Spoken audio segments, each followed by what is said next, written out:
Serial अनोखा बंधन में यहाँ पर दौड़ कर आती है कमरे में, तो वरदान अपनी और रूबी की बचपन की तस्वीर देखता रहता है। कहता है मैं किसी भी मायने में सही नहीं हूँ, ना अच्छा भाई हूँ, ना पति हूँ, ना बेटा हूँ। मुझे अपने दुख से उबरने की शक्ति दो, मुझे तुम ऐसा साथ दो केतकी, ताकि मैं इस दुख से बाहर निकल पाऊँ। मैं क्या करूँ, बहुत परेशान हूँ और मुझे बहुत डर लग रहा है कि मैं रूबी के लिए कुछ भी सही नहीं कर पाऊँगा, क्योंकि मेरे रहते हुए भी देखो उसके साथ कितना गलत हो गया। बल्कि तुमने उसका साथ दिया, लेकिन मैंने उसके बारे में सोचा भी नहीं, और पिताजी हमें छोड़कर चले गए थे तो हमें इन सब चीज़ों का पता नहीं था। उसे सुला देती है, उसकी तबीयत ख़राब हो जाती है, उसके बाद फिर पंडित जी आते हैं और सबको एक एक से आशीर्वाद देते हैं। दादी भी आशीर्वाद लेती हैं, रूबी आशीर्वाद लेती है, सबको देते हैं। और फिर जो बहनोई होते हैं उसे कहते हैं कि आप 1 घंटा व्यायाम किया करो और जाप किया करो। पैर पड़ती है केतकी, तो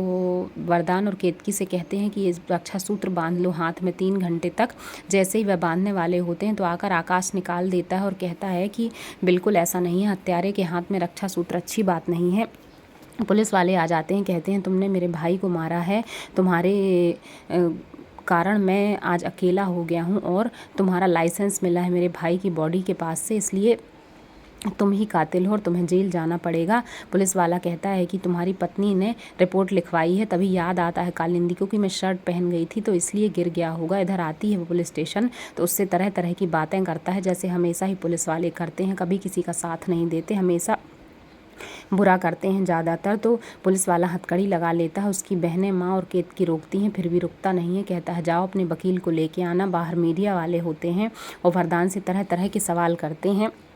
माँ उसके सामने आकर अपने पल्लू का आंचल करके उसे बचा